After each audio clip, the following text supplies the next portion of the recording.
Na Villanova biso mto salian na kota te biso mto sala Villanova light music ndeza ki ya maestro Fabregas puis jango nze comment on a ba orchestre et tout et comment on bosso ke pas venir so fali pour mona pe ala ba master na ye toza bien te ba o ngape na supporter ko mona bango bongo te nde ba lekinga succès nde ba nzema na ba ni ko leka ya ngai nga na sepela na ngai te nde ni bango ka fo ba lekanga ngape na ki jalousie to yo kana na biso te net innocence ko cha génération ni po ya frapper na ba biso na ba mikolo na ba master misus na ba ono ba bimite sko on dit ma pe innocence frapper na moko hein bon yo mo boye biga bon merci beaucoup merci na famille nyonso ya Chikeva.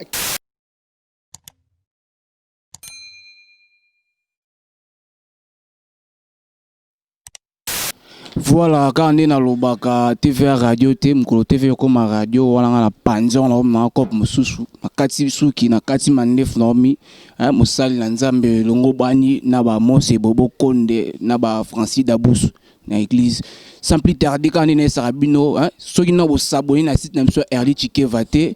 Beaucoup tabou s'abonner pour Awande Marambozali. Bonjour, bonsoir, ça dépend à l'heure que cette émission passera dans la TV Nabino, dans la parler Nabino, ça dépend pas en haut brosois, Libako Rolanda Bisso. C'est bien moi, votre humble chroniqueur au nom de El Matador Miss Biloba, loba.com, papa son de la presse, Tozawa, président Abisso, Binafile, quand il est Bino, bozanga kazanga te boko tokoto donc makambo ya bien et bandi siko awa hein boko tokoto bozala pena toujours branché. OK, merci beaucoup, je remercie d'abord les bodies parce que ceux qui nazali bosso ba TV na bino eza grâce na à travers les prophètes Konde Paul Dominique sa grandeur et je remercie aussi à Erli Chikeva la diva motema ya boss et dodon VIP ba kolo chaîne bonde ba tsara ba moyen na bango po to la toujours ba news ya kitoko et là je vois aussi hein, les Djogo de Djogo Oscar Marie tous les millionnaires en culottes.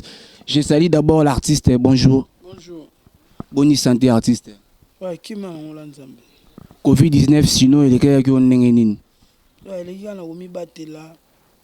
To mi bateli, to respecter ba geste barrière et puis voilà. Nzamba sali grâce ndeto za dans les adorateurs. Toujours en côté et puis dans ba famille na biso, je pense que muta jouer en côté donc on a topé Nzambe. Merci na grâce à sali biso. OK, merci beaucoup. Na habité ndeko na RH Mukandu sopoza na eloko ya rolobela l'artiste na biso. Voilà, merci beaucoup na abonné nyonso ya Erli Kimbangu TV, bo continuer toujours ko s'abonner massivement na kati ya chaîne na biso pour que bo rater at information mon côté quand est toloba na bino to contrôler partout. Donc star nyonso artiste nyonso sala musa na bien biso kitaka sur le terrain pour que to soit ben information et plutôt sur la nae par rapport ya carrière na ya musa na za ko sala yango bo moni biso le loto zana le jeune leader azo sala base na kati ya mboka la génération na ya niveau bazalate yango to to développer na leader na biso lelo leader boni pe santé ouais nangola nzambe ça va et ça va et bon musala ouais kende bien merci beaucoup tozaki juste na besoin to solana yo yango to côté lio vraiment to kanyo pena en pleine répétition pour que ba abonné bazolanda biso baza vraiment na besoin na yo bazo vraiment ba information na yo leader eloko nini et sala yo au quitter groupe ya Fabo Maestro et en nature a bongo nde baloba to botama to kola to banda na biso voilà il y a destin et voilà destin de sala qui na le capa Maestro Fabregas et puis lelo na za onga na za ndenge pe lobby ba leader musupe ba obima awa donc destin za bongo voilà. Ezaki te po a suspenda kibino na Luanda yango bilongwa kibino nyonso ba contre-maître Iboator ba salani na bango groupe na ba mususu yango pe mona ke non moyo zele so ana te longwa ki pe ko na matolo ya ba 2000 fait ba 14 ngalonga na 2018 hein ngalonga na 2018 to masolo ba 2000 soki 14 soki 15 na bosa nango kutu donc voilà ngana biso ka ke na longwe po et ça destin et ça bongo donc voilà. OK, merci beaucoup l'artiste est bien affilé, l'artiste du moment, hein, les choix du peuple. En fait artiste question nanga eza est-ce que artiste a recopié c'est la abonné na biso toi bisa bango ba bien fait nini o amona na vivre na Villanova na ba mauvais souvenir ni o akangango o eshoka ka pe le so azo mitala. Ah, bon souvenir, là, Kozada, on a zaboué, et là, Maestro Fabregas, c'est ça, grâce à Villanova. Voilà, on a vu mon bébé, les kuna. Lolo, moi, endurance, pe la boulot, parce que, na joie qu'on peut kuna. Donc, grâce à Nzambe, grâce à Moussala, on a la lelo, na joie qui maîtrise de soi. Comme mise à la psycho, pe na musicien, na joie on peut na Villanova. Bon, mauvais souvenir. Pour moi, normalement, important, il faut que le la TV. Et voilà. Mais dans vie arabongo, bolam ezaka, ma BP aka. Mais quoi bolam munde le cas belé. Faut te valoriser plus bolam que tout le basou mabe. Voilà.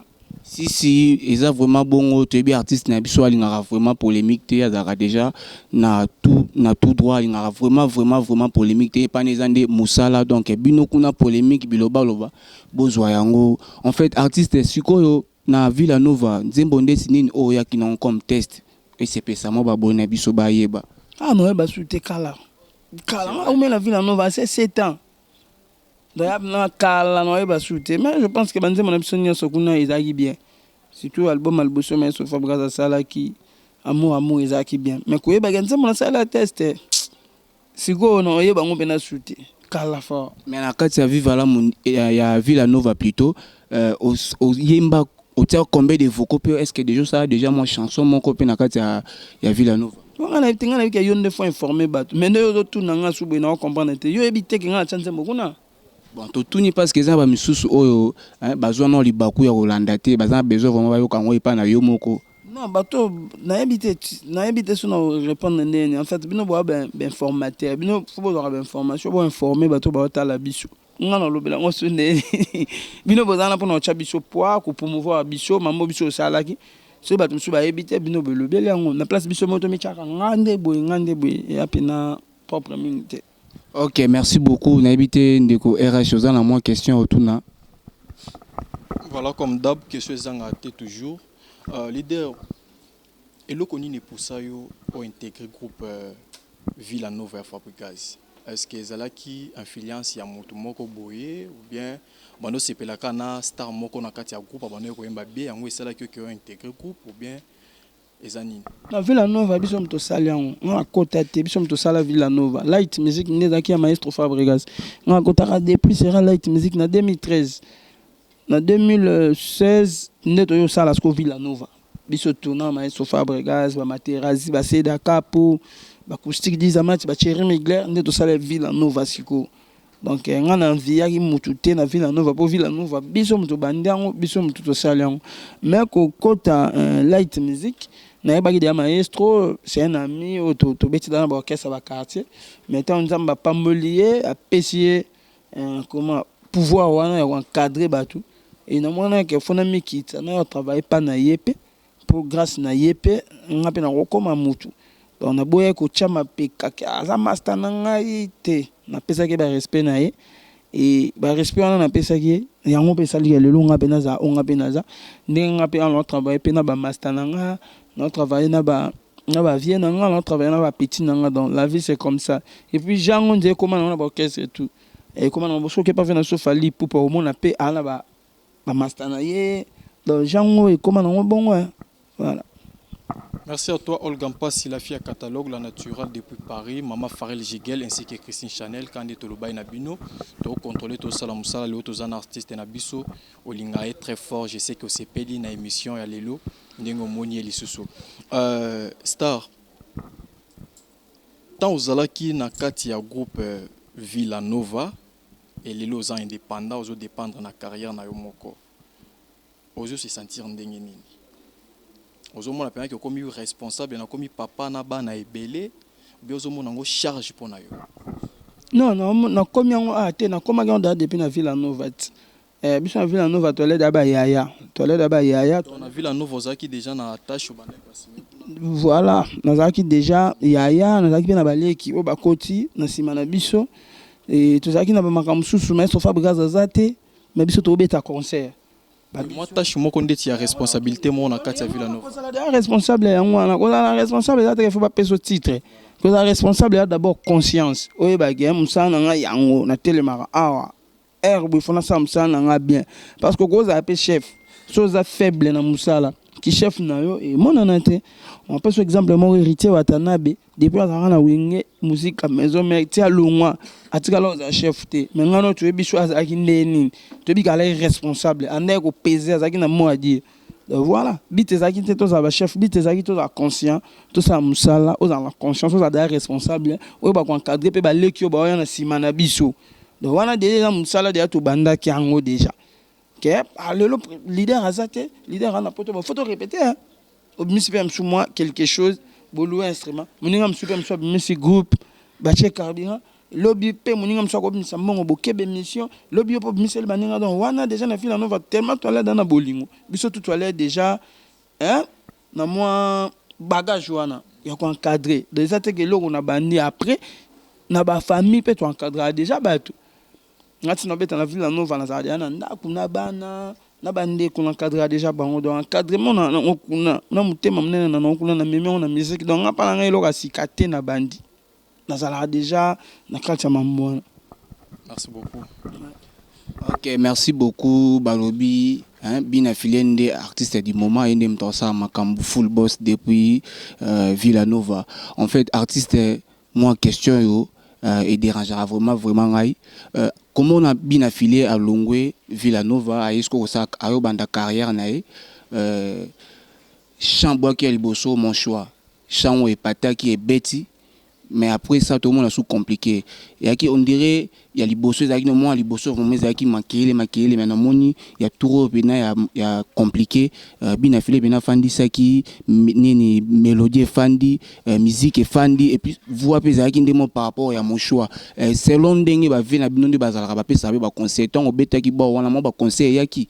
Non, là, je l'appelle conseil à Ina, professeur à Ina. Mais jusque-là, Ina, non, ça a été. Au salon de moment mabe mako o respecter ba note te o respecter musique te donc lokana ba bisanga bongo te ngama mbo batu baloba ya banzela na kipango pena te po etambola mingi na jalousie voilà mutum so azane jaloux mutum super asa na simata guitare te yebi atande ba kota na micro te mais au moins na komi po jeune musicien po yokaki musicien mo balobaki yeba lati yango a commission voilà jusque là mon professeur moi était ina a sangage au respecter mambuté je pense que succès et succès dans ça les être cagité et après dans ça les ça bien si on a ça on bien te nabi que déranger na batu na mato iti e percer bongo elongo na YouTube et continue na téléphone na batu et comme na baba et continue na ba fête. C'est percé bon, c'est que c'est agréable dans le mato ya bato balinga ki yango yango sale bon si vraiment on doit déranger inga beta ndenge e beta e bon te bato ngaba mona bina ke ah wezo déranger pour na nimite neto fandi ah so sale yango to fan et biso sale yango biso tito wala ke te ah sale yango donc dato kima voilà eloko mabe bato bakima yango eloko bien bato bayamba yango kitoko. Ok, merci beaucoup. BTF sur normal solo il y a concert na yo na loi ndeleka kindeni. Ouais, il est bien. Concert il est bien.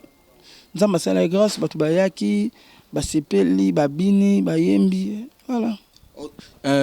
Na ndenge concert bokenda déjà na Villanova ndenge akei ezalaka pena ba de Luanda ba yambi bino vraiment ba yepe ba porter bino ok est-ce que yo mon pour santé pena que non ndenge ya Villanova bande ko ya nga moko pe na moni pena ka population yepe ba pesi pena tempe lito ya koyoka musique na ngai te yanga ele karat pokuna na ndo beta pa mutu na ndo beta pa maestro Fabregas donc biso dato ya na token ndo version nza mutuka bokena nzela bis maestro net jour ya oyane bana bato balati ba polo ba yo ya mena aéroport cette fois-ci on a pe ba mission na ba kene na nza mutuka ngana na avion bato pe balati ba polo na nga ba yo zela pe ngai nde bando zela maestro omoni donc voilà no lo bak ya ngele ki kaka pour tout wana ala ki biso tout ba mission bo za hotel moko maestro hotel na tout on a pe na la hotel na nga ba mission pe hotel na bango donc normalement ya ngele kaka. Mais sinon et ça qui on est na mutema équipé au bêta concert aux la maestro futa mais tout ezaki au beti ebi kana bêta concert na no temps na simbi au temps na ko lo ba pe na libérer na ba tuté ka ngai mais lokola toi mitema malamu biso pe balakisa biso kuna parce que toi qui ko libérer biso pe photo libérer donc différence ya la belé tout en ezaki soko yemba batu ba betolo ka maboko bis mais tout ezaki on matin na podium batu bagangi ne vando ganga so moni maestro donc différence c'est ça vraiment. Ok, merci beaucoup Ndeko RH. Voilà, merci beaucoup leader. Est-ce que vous gardez toujours la relation malamuna bandeko na bo utana bango tata moko pa Fabo Maestro comme Materazi Ibrator donc bandeko mususu totangi ba kombote so vous gardez toujours ba relation malamu bo sola toujours na bango bien on pense pas un jour ko sala clip na mo bobo featuring na Ibrator da bien na ba master tout o balinga to za bien les contremaîtres puis na sali featuring na Thierry Migler moko ya bato ya manga bien na light music et puis ça vient dans un secteur voilà Materazi basé Dakar pour tout ça bien et puis après vie appelle la surprise nango vie na bandenge nango mema pe biso mamso ko kana te ke fa sala nango mais au sala nango mamso poser là quand mais et comelio le quoi tout ça bat faut garder Dakar toujours position et je suis pas là pour na ko citer nanya ennemi nanga te donc voilà vie ya bongo na bien na ba au photo la bien ba o ba supporter nga ko mona nga boy na bango bien ba o nga pe na supporter ko mona bango bongo toi bien ba o ba supporter ko mona nga boy te toza bien te ba o nga pe na supporter ko mona bango bongo te nde ba lekinga succès nde ba nzema na ba ni ko leka ya ngai nga no sepela na nga te nde ni bango ka fo ba lekanga nga pe na ki jalousie to yo kana na biso te ba o pe ba ko supporter pe nga pe te nde banzema nange betaka te nde bato bayebi yango te e ana succès te basiliki mpo andi banzema nange beta te bazwa distance voilà. Ko féliciter Babaki artiste bien affilié à Zamakasi na Barumba mais osa féliciter quand même na yo ki générique na yo ezo beta ezo paté monde entier mutu na so landango et salon ndenge nini yo mo te monde entier non te monde entier po ezana bato bazana international bazo benga ngape bazo bageno ezo beta bien une partie na monde voilà une partie na voilà une partie du monde parce que né dans un mususu na Madagascar né comité mususu na Madagascar e komi po dernièrement na sola ina ndeko na mo aza kuna bino tozo landa gen leader wa communauté congolaise pour dire que na monde partout bango bazali mais entier na nous tenga lingi na lo entier so pene comme entier to mona on a ba trace urbaine to mona on a parce que na ba tumsu batala pe ba trace ki to kona biso te ba tumsu batala pe YouTube na biso c'est comme musique ya yo moko ozoni yango pourquoi kezo beta monde entier aux assir na mon côté non n'y était faut se classer place aux arts connais-toi toi-même faut se classer place aux arts réalité yango c'est quoi depuis la génération te nga sala musique à génération en fait nga lo photo lo ba réalité za musique a bien affilé et bêta plus na communauté congolaise momoni mais quand type moi même chose arabe a bien fait musique na ngate par exemple na Arabie Saoudite kuna a bien musique na ngate mais soit ko yo rapper mélodie ma habité na nyo yemba donc au fur et à mesure to ke malem nzamba sala grâce na bi ke pour ça na bino eza mutu na bino nga non mo beta monde entier nzamba sala grâce na beta ha monde entier mais to ke non malem ya goût et dans rien batu bazelenga na générique te mais na générique na ndenge pe o batu bakanisi la ité générique mo ezo yemba ya kibungai kibina philisme ya lolenge na ngai donc nzambe amalamu ndenga permettre que batu bayoka biso susu na nene na générique voilà pour la monde obi mambo à génération na ça la musique à génération te parce que génération on dit to yebango bien te au lieu de classer la génération par rapport à ba œuvre to classer génération par rapport à ba âge parce que mutum so oza alongwa PM sous orchestre kala mais banda longwa asali no elote mutu alongwe sima mso asa makambo emona mais batu balinga bacha o ana lokwa da longwa kala uta za mukolo yende 7e génération c'est quoi net innocence ko cha génération ni pour ya frapper na babiso na ba mikolo na ba master misus na ba ono ba bimite on dit ma pe innocence frapper na moko bon yo mo boye biga bon bino bolingana boya après so muta boya ale besoin de chango boye allez va. Vous allez laisser l'artiste à Zoloba vérité devant caméra. Ça musique à génération T. Pour ceux qui allaient pour la génération, mais banze monanga ba papa, ba maman, ba nami qui ba yoka ngote. Et voilà. Ce qu'on prend à bandeko bazo boya innocent, bazo ndima ete ndenge uti ko loba. Ah conseil nini ko lancer pa na bango. Ba libre. Nam ta libre yako linga mutu to yako boya mutu. Moi je suis pas là pour na beta c'était. Bo linga innocent. Bo sepela na innocent. Baza libre. Vous comprenez? Merci beaucoup. Mutumsu pas linga bina filete. Mutumsu pe alinga bina file. D'ailleurs dépend de quand la mutunenge a monela. Voilà. Merci beaucoup. Mais ça on va c'est le mot batu le quoi net ba innocent ba gezma wete ba gez fabulous ba rebo ba nita mwarabu ba tout le monde biso normalement photo to tchanga bango poa pena et puis photo pesa bango ba félicitations ba jeune mo ba outi na orchestre été moni ba biso to za ki fabriquer oye maestro fabriquer bina file boyo kai omoni ba yoko na grâce à maestro Fabregas mais bango ba innocent ba yoke yemoko gez mawete yemoko master na biso mo ya chango yemoko bandi ba bilo ne malembe ti e komi pende komi be ba tuku te biso to ko calculer deux fois que photo ça ba guerre na bango to boya bango non ba tout le monde ba percer mais ba outi dans les nez ba outi dans les pamba photo to chara bango maboko ata biso ba mission tata biso na biso ba congolais bato bongo en tout cas photo soutenir bango mingi parce que bango na mona kotala bana ba courage ko leka biso to esenga na ba maestro Fabregas ba loba ba pesa ba espace pour to koma mais bango bimi bango mo na ba lo collège des nobles le collège des nobles bimara à l'époque Ok, merci beaucoup l'artiste musicien bien affilé. Mais habité, est-ce que tu soit à mon chambre te boyer c'est plus c'est abonné va sentir que non tu es bien bien affilé à ça la moi babiloko na hein yem tazon sa biso ba image ya ser na biso Marie Misambo. Ouais, si tu na moment ya promotion to ça la promotion ya type na biso to bimisa chanson dansante tirée. Non préféré bato ba soit tiré. Voilà, merci beaucoup. Tous les cas. Ouais, donc, vous allez brancher, vous rater, pour me bien, vous tirer en live. Bon, mon vraiment, beau joyeux, et pas bien affilé. Donc, ni par ailleurs, donc, ils ont des des marambo. En tout cas, beau joyeux déjà, tout est démarré.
Yes, sir.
Ouais, merci beaucoup déjà Bomoni. Bozu pena tiré à live na kati ya rap donc Bomoni ndenge président bina filé babi bina filé a chaka de bina filé banda tongo le full boss depuis Villanova. En tout cas Star to éviter programme à mouvement ndeni. Ouais, programme chef d'orchestre. Chef aya appelle sa programme voilà parce que on va coordonner maman na tout biso to kabola donc. Merci na maintenant sur la tali biso. Zamba Pambola Bango et merci beaucoup. Merci la famille Nyosoya Chikeva Kitoko. Merci beaucoup. Ouais. Mbote. Oui, Mbote Nayo, chef du groupe. Ouais, on a pesi Mbote na batu nyonso batali biso et puis na pesi Mbote na venanga Giscard Mundia et puis na venanga Patima Boulana et puis na venanga Maël Dina Tchétché prêtre na pesi Mbote voilà. Programme ya groupe ezandeni. Non, en tout cas, tous les gens rap na biso tous déjà na coulisses et porte aux ala ouvert pour na fanatique na biso et ça le 20 août. Donc le 20 to bingi ba fanatique na biso tout boya bo se pela na musique na bino quoi voilà kitoko. OK, merci beaucoup na bino nde bozaki branché scotché bolande mission na bino to lobela et pas ya o écran mamaka et pas ya El Matador mais bilobaloba.com papa songi de la presse. Là je vois je remercie d'abord Edaranga et puis to song ça pas RH Mokanjo pour na Asli Sango na moni bongo les boss des boss, Eric Kabale depuis Afrique du Sud, Mosako Langoya, et pourquoi pas aussi à Mami Tumba Yandombe, moi c'est Kitoko, et pourquoi pas aussi à toi aussi, Medio Fini le roi Manitou depuis Lubumbashi, Bino Bozake, Bele, Maman Janine Chikeva, et pourquoi pas aussi à dire merci, Mbokani, à Marlène Ntessa, et toi aussi, des annonces. Merci beaucoup à toi, mon frère et mon confrère Yambindi à Bogar et Biloba Loba TV. To continuer to salara musalande to yokana na bango, bambo te belé na Gaël Tikeva mon boss et pourquoi pas Erli Tikeva, toute la famille Tikeva, RH Mkanzo Lingabino, boss Nangai Gaël Tikeva, Francine Noble. Quant à moi je vous dis au revoir, on se retrouve prochainement, bye bye.